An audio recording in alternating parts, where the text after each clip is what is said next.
If you've ever been gaslit, lied about, or watched your kids suffer because of someone else's manipulation, hit that like button, subscribe, and strap in. Because this is one of the most twisted family revenge stories you'll ever hear. My name's Clara. I'm 46, a single mom of two amazing daughters, 17 and 15.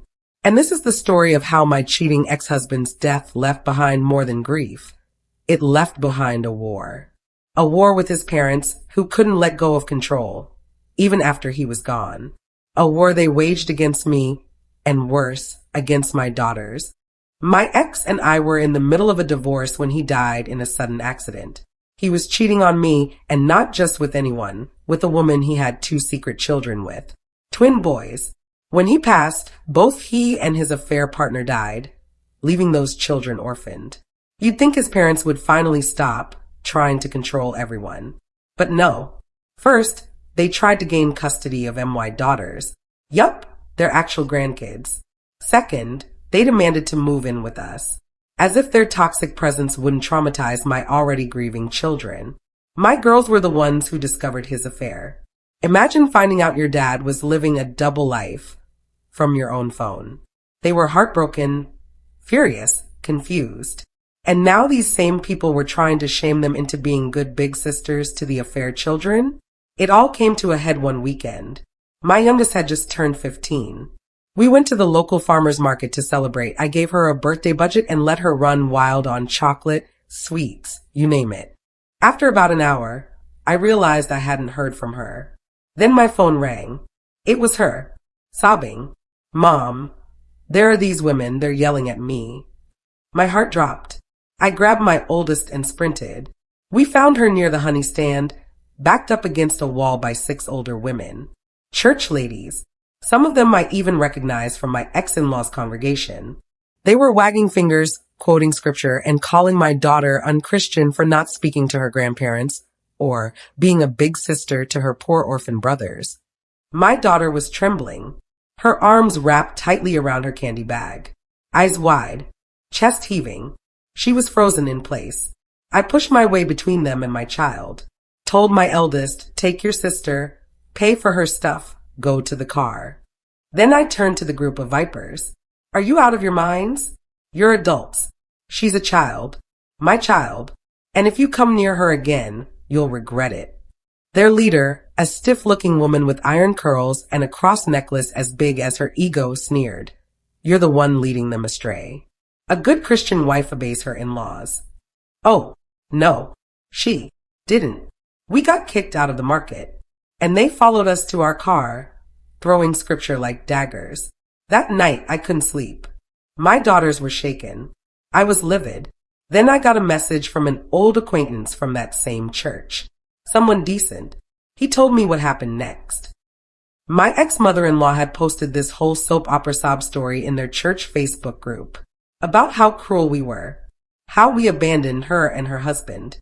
She even claimed the twin boys were our surrogates, that I rejected them because they were boys. And the worst part? People believed her. They flooded her with prayers, casseroles, and sympathy.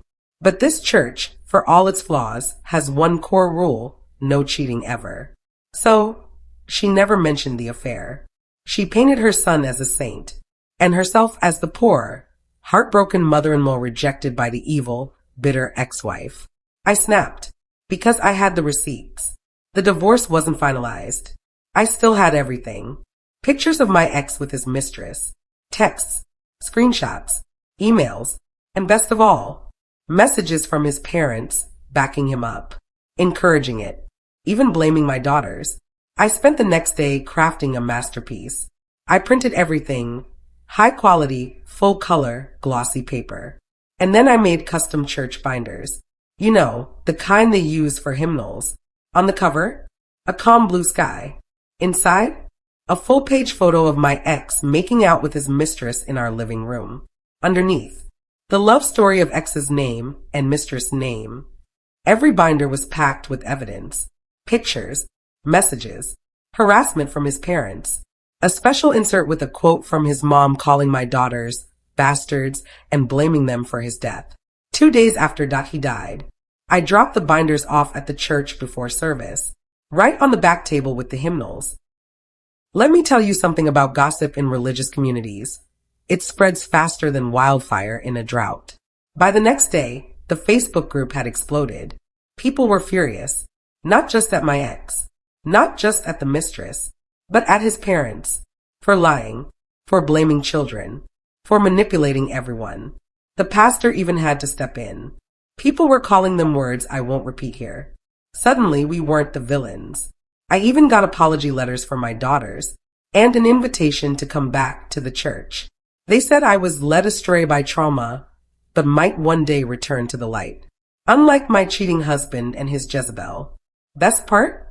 My ex-in-laws were so humiliated they left the church. And not quietly. My ex-mother-in-law posted one last bitter message. No one cares about the elderly. My son would have taken care of us. Yeah, with what money? I was the breadwinner. Revenge isn't always fire and fury. Sometimes it's slow, patient, and printed on glossy paper. Sometimes the best thing you can do is let the truth speak for itself. If this story hit you in the heart, hit that like button. Tell us in the comments, what's the most satisfying revenge you've ever seen? And don't forget to subscribe for more emotionally charged stories where justice isn't just served, it's devoured.